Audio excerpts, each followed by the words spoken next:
भाग एक। रहस्यमयी गांव। शहर से दूर एक छोटा सा गांव था जिसका नाम था कालीगढ़। इस गांव के बारे में कहा जाता था कि वहां रात के समय कोई भी नहीं जाता, क्योंकि अंधेरे में ज़ोंबी जैसे जीव घूमते हैं। लोग कहते थे कि जो भी उस गांव में रात बिताने जाता है वो कभी लौटकर नहीं आता।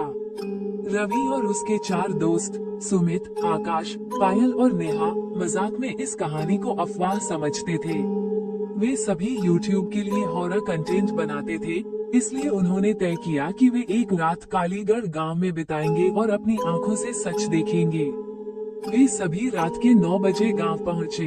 वहां का माहौल अजीब था। चारों ओर घना अंधेरा, सन्नाटा और ठंडी हवा। गांव के घर टूटे फूटे थे, मानो सालों से कोई वहां रहता ही न हो। अचानक एक घर के दरवाजे पर खून से लिखा था, भाग जाओ वरना मारे जाओगे। भाग 2। ज़ोंबी का हमला। रवि ने हंसते हुए कहा, ये जरूर किसी ने डराने के लिए किया होगा। पर तभी उन्हें किसी के घसीटने की आवाज सुनाई दी। वे सब कैमरा ऑन करके आवाज की दिशा में बढ़े। गांव के बीचों बीच एक कुआं था जिसमें से कराहने की आवाज आ रही थी। जैसे ही उन्होंने कुएं में झांका, एक हाथ बिजली की तेजी से बाहर निकला और आकाश की कलाई पकड़ ली।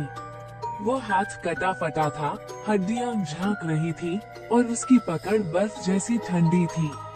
आकाश ने चीखते हुए अपना हाथ छुड़ाया और पीछे हट गया। तभी कुएं से एक भयानक ज़ोंबी निकला, पीली आंखें, सड़ा हुआ शरीर और टेढ़े मेढ़े दांत। फिर गांव के हर कोने से वैसी ही डरावनी आकृतियां निकलने लगी। गांव ज़ोंबी से भरा पड़ा था। भाग 3। मौत का खेल। सभी दोस्त भागने लगे, लेकिन ज़ोंबी बहुत तेजी से बढ़ रहे थे। सुमित ने अपना कैमरा फेंका और चिल्लाया, यह कोई मजाक नहीं, हम मर सकते हैं। पायल ने देखा कि गांव के आखिरी छोर पर एक पुराना मंदिर था जहां हल्की रोशनी जल रही थी। वो चिल्लाई, मंदिर में भागो, शायद हम वहां बच सकते हैं। सभी किसी तरह मंदिर के अंदर घुस गए और दरवाजा बंद कर दिया। अंदर एक बूढ़ा पुजारी बैठा था जो शांत आंखों से उन्हें देख रहा था। तुमने गलती कर दी बच्चों, ये गांव श्रापित है। रवि ने हाफते हुए पूछा, ये ज़ोंबी कौन है? पुजारी ने कहा, ये गांव वाले ही हैं जो 100 साल पहले काले जादू के कारण श्रापित हो गए थे।